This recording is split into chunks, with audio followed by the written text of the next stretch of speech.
আসলে আজকে আমরা এখানে উপস্থিত হয়েছে মহান মুক্তিযুদ্ধে সেই কালো রাতে যারা শহীদ হয়েছিলেন তাদের প্রতি শ্রদ্ধা নিবেদনের জন্য।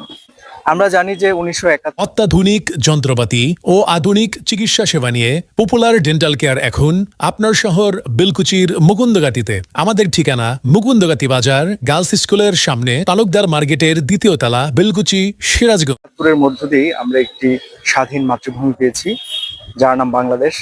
আজকে এত বছর পর এই বাংলাদেশের বুকে দাঁড়িয়ে আমরা এটি বলতে চাই যে 25শে মার্চের যে গণহত্যা, সেই গণহত্যার পর কিন্তু বাঙালি আরো বেশি জাগ্রত হয়েছে, আরো বেশি চেতনা তাদের মধ্যে সঞ্চারিত হয়েছে এবং সেই চেতনার ফলেই 26শে মার্চ এসেছে।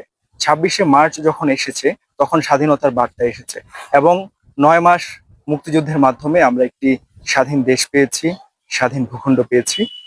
তার ফলে আজকে আমরা এখানে দাঁড়িয়ে বাংলা ভাষা এবং বাংলাদেশে কথা বলতে পারছি। তো আজকে এসবি রক্তদান ফাউন্ডেশন শহীদদের প্রতি শ্রদ্ধা নিবেদনের জন্যই আমরা এখানে দাঁড়িয়েছি, সমবেত হয়েছি। আসলে এটি কেবল একটি দিনের জন্য না, এটি প্রতিটি দিনে আমরা তাদেরকে স্মরণ করি এবং আমরা বাঙালি বা বাংলাদেশিরা আজীবন তাদের স্মরণ করব যতদিন বাংলাদেশ আছে।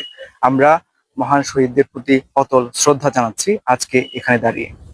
আজ সেই ভয়াবহ রাত 1971 সনে হঠাৎ করেই ঘুমন্ত মানুষের উপর বর্বর নির্যাতন চালিয়েছিল পাকিস্তানিরা। আসলে সেটা ছিল নির্লজ্জ এবং নৃশংস এক কাজ। মানুষের পক্ষে এই কাজ করা সম্ভব নয়।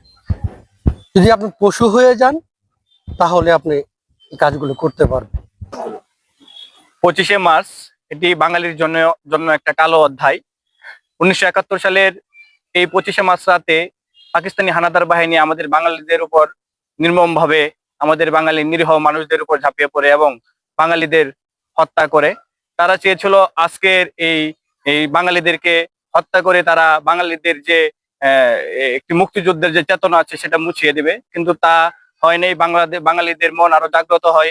আমাদের এই 25শে মার্চের আত্মত্যাগের মাধ্যমে এবং নিরীহ মানুষের উপর নির্মমভাবে হত্যার কারণে বাঙালিদের মনে একটি তীব্র এই বাংলাদেশকে স্বাধীন করার একটা মনে তীব্র আকাঙ্ক্ষা জাগ্রত হয় এবং তারই ধারাবাহিকতায় আমরা এই স্বাধীন দেশ পাই দীর্ঘ 9 মাস যুদ্ধ করে।